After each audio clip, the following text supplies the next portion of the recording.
Hi, everyone. My name is David Kelly. I'm the Program Director for the eLearning Guild, and it's my pleasure to welcome you to another Twist Conversation. This afternoon, I'm pleased to be welcoming Steve Haskin from Industrial Strength Learning, and he and I are going to be talking about audio within eLearning. Welcome, Steve. Hi, nice to see you. Nice to see you as well. I know you're a friend to the Guild, been with us for a long time, helping us out in various ways with content in the community. But for the people who are watching the video who may not know you, can you please take a few minutes to introduce yourself? Sure. I've been doing video for about 35 years. Oh, I don't even like to say that.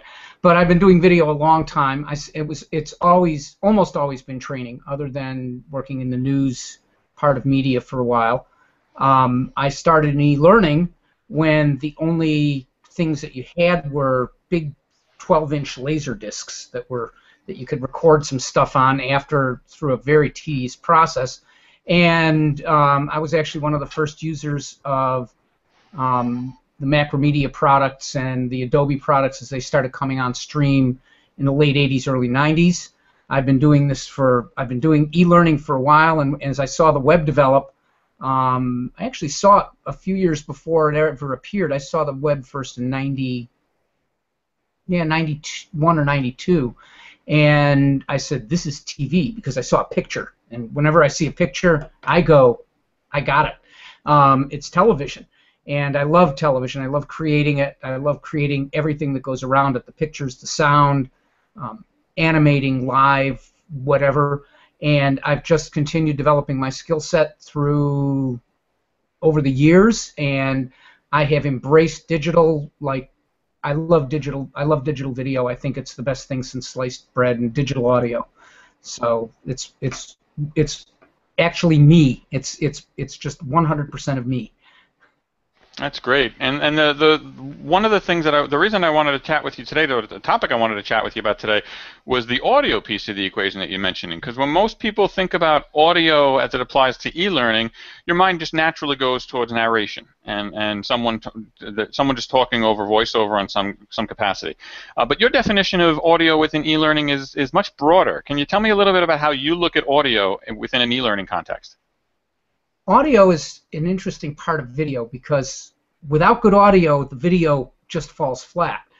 And for too long, as we raise the bar throughout e-learning and as we get better at creating video, as we get better at doing, we have to get better at doing the audio as well. And I think the time is now for people to start understanding what it is to stack soundtracks, and to create a soundtrack that goes with the video and the thing that you're saying, even though you might think that there's only, well, I've got the narrator's voice, what else do I need? There's a lot of things that you need. And you might only need one or two other things on your soundtrack, but it will make the soundtrack more real and more accessible to people that are listening and watching. Because even though you get lip sync, so that my voice and my lips are moving at the same time. My voice is saying the same thing that my lips are saying. You need to do things other than sound, and we're inundated by sound the same way as we're inundated by vision, and we haven't made it an important enough part of video, and in part that's all of our faults because we're trying to all master video at the same time, but mastering audio is as big a thing to do as mastering video. So when you're talking about the contribution that audio makes to the experience, what is the value that it's adding? It's not adding context so much because it's not words. It doesn't have the context around words. So how is the audio enhancing the e-learning experience? The audio in e-learning, and by creating a soundtrack and adding different audio other than the narration, actually helps the texture of the video. It helps you can use the sound to explain the video. If you're outside and you hear a bird chirp, it reinforces the fact that you're outside and you hear a bird chirp.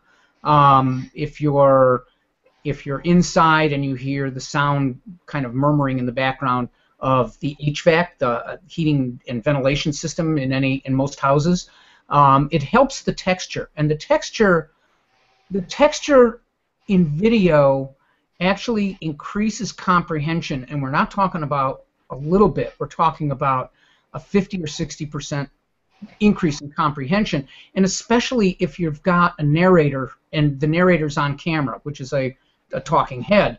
How do you make that talking? How do you get people to listen to a talking head? How do you make them watch a talking head? Or if you've got some really interesting things happening in the background, or that are just pictures or animations or photos, or which are animations and photographs or whatever, how do you make those? How do you make people really pay more attention? And part of that paying attention and learning, because we learn when we pay attention, or as we pay attention we learn, and part of that is creating the texture of the sound and increasing the value of what you're seeing by having sound that you're hearing that closely resembles or doesn't resemble real life and goes beyond real life. All right, so I understand the value that it's adding to the experience, but there's a part of me that my instructional designer and developer side is thinking of this and thinking, well, it's and I can see a lot of people resonate with this, that it's out of my reach, whether it be the fact that I don't have a budget to license a soundtrack. I can't go license a Beatles song and put it in my e-learning. I don't have the budget for that.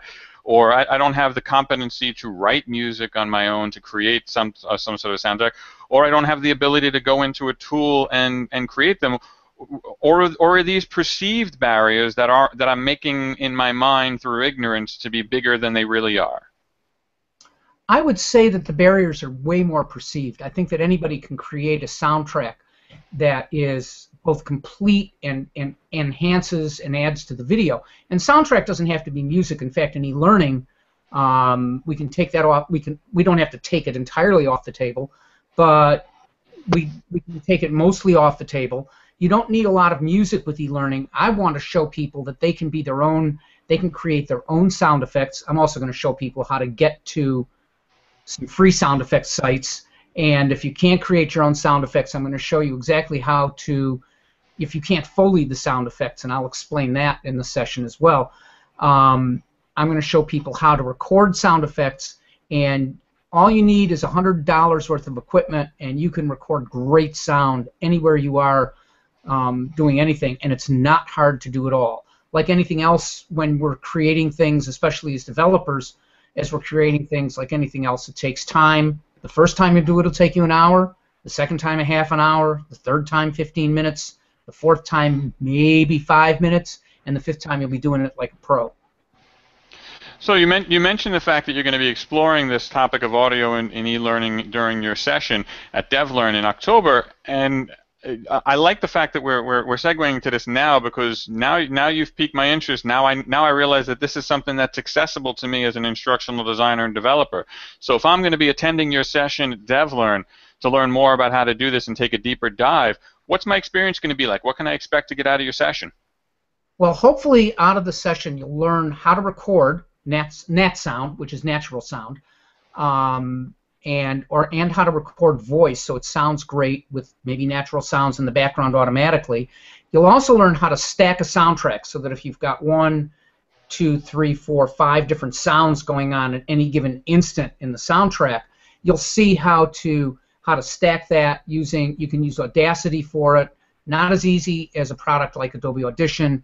If you subscribe to the cloud, or SoundForge, or any number of other software, any number of programs out there that can do multi-track recording, and you're going to be a studio pro, not when you walk out the door, but after you've created a soundtrack or two. It's so easy to get the hang of. It's actually easier than video in some ways. That's great. And it sounds like you're going to give people the tools to get themselves started so that they can go out, practice, and develop that competency. Yep. And hopefully, I believe this is a BYOL session, but I don't remember, honestly. But if it is, then we'll create it together. And if it's not, bring your laptop. You can work alongside me as I'm showing it on the screen, because I'm going to be in software for a good chunk of the session. Excellent. Well, it sounds like it's going to be really, really beneficial to people who are going to be coming there, and if you're interested in enhancing your audio, you definitely want to consider adding it to your agenda. If you want to learn more about the session that Steve is talking about, or any of the sessions that are going to be going on at DevLearn in October, I encourage you to visit our website, devlearn14.com. The DevLearn Conference and Expo is taking place October 29th through 31st at the Bellagio Hotel in Las Vegas. We're going to have Steve there, and a number. We have over 100 different great presenters who are going to be sharing their wonderful information and expertise at the Guild. If you want to find out what's going on in the world of learning technologies, DevLearn is the place you want to be this October. Steve, I want to thank you so much for joining me and having this conversation about e-learning audio today. You're very, very welcome. And I want to thank you for watching, and we'll see you next time on Twist Conversations. Take care, everybody. Bye.